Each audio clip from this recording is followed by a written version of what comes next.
Who would have thought that the streets of Canada can begin to feel like hostile territory? Beneath the usual buzz, everyone knows of the tensions playing out with India. What no one knows is how they will play out eventually. The dispute is caught currently in no man's land or no person's land between allegations on the one hand and denials on the other. The production of any smoking gun kind of evidence could change all that very quickly. But the Canadian government is running into peculiar difficulties in being able to offer such evidence, and that arises perhaps from the very nature of the allegations that it has made. These allegations themselves stand in the way of Canada producing the kind of evidence that it claims to have. Let's hear more on this from Professor Frederick McGray from the McGill University.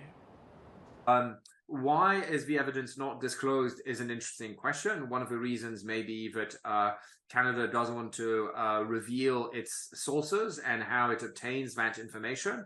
Obviously, one of the tricky bits here is if this is a sort of Five Eyes operation and let's say the US are spying on Indian diplomats in Ottawa, and that's how Prime Minister Trudeau knows that there may have been a connection to the murder in the embassy, then at the same time you have to reveal that you are doing the spying and that you do have this intelligence because you're eavesdropping. So that could potentially be a source of embarrassment.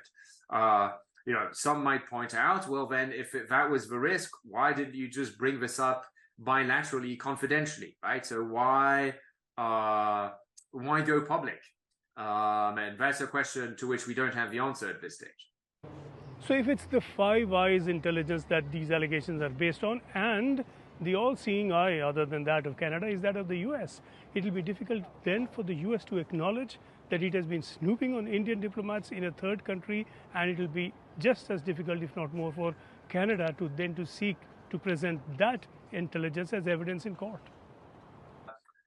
Assuage the diplomatic crisis, but it's very difficult to see how that crisis can pass until evidence has been disclosed. It's not clear why Canada hasn't disclosed it, although for all we know, maybe it has disclosed it confidentially on a bilateral basis.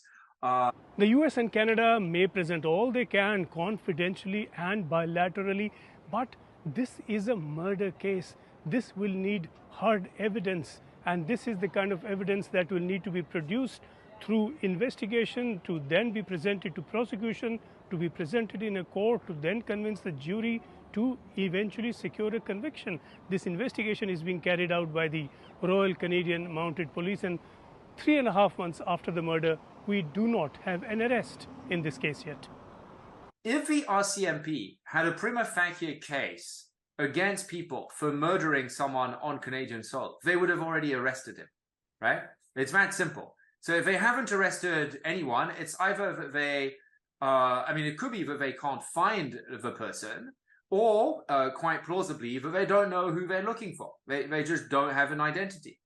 And, again, that would sort of explain why we still have this silence from Canada is on this issue, this is a sort of a call for assistance, and presumably this is, of course, a matter of the highest priority. So one would hope that the RCMP would be working expeditiously on that case, because so much hangs in the balance.